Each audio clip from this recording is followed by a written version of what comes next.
जिंदगी भर कौनो गम तोला छू ना सके। खुश रही बे जिंदगी भर कौनो गम तोला छू ना सके। दिल से मोरे ही दुआ है रे, हैप्पी वाला बर्थडे रे। लवली तोला गाड़ा गाड़ा बधाई, हैप्पी वाला बर्थडे रे। लवली तोला गाड़ा गाड़ा बधाई।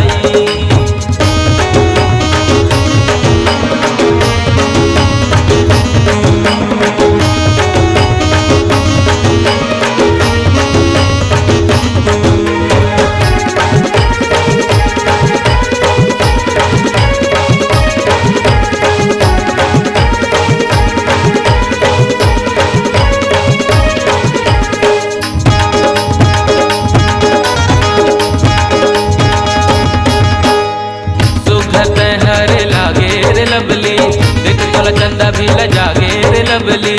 आखी माताएं काजल ऐसे लगाए, दिन मोला रात लागे रे लवली।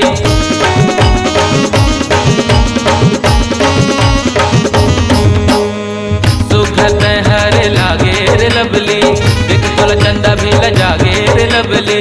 आखी माताएं काजल ऐसे लगाए, दिन रात मोला लागे रे लवली। दिल से मोरे ही दुआ है रे, लवली तोला गाड़ा गाड़ा बधाई, हैप्पी वाला बर्थडे रे।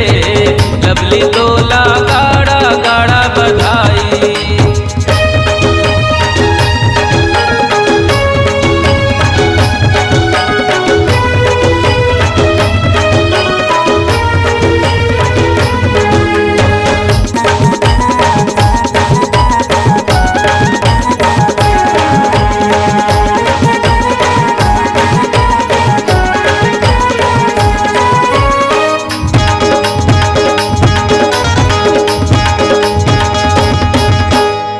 लवली ते ब्यूटीफुल लागे लवली, माइंड तो कूल कूल लागे रे लवली। माथे माँ करिया टीका ते लगा ले, तोला नजर के थ्रो लागे न लवली।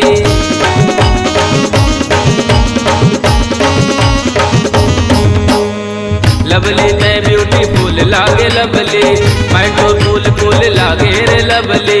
माथे माँ करिया टीका ते लगा ले, तोला नजर के थ्रो लागे न लवली। दिल से मोरे ही दुआ है रे, लवली तोला गाड़ा गाड़ा बधाई, हैप्पी वाला बर्थडे रे। लवली तोला गाड़ा गाड़ा बधाई।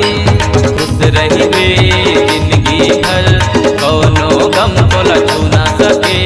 खुश रही बे जिंदगी भर कौनो गम तोला छू ना सके। दिल से मोरे ही दुआ है रे, हैप्पी वाला बर्थडे रे। लवली तोला गाड़ा गाड़ा बधाई, हैप्पी वाला बर्थडे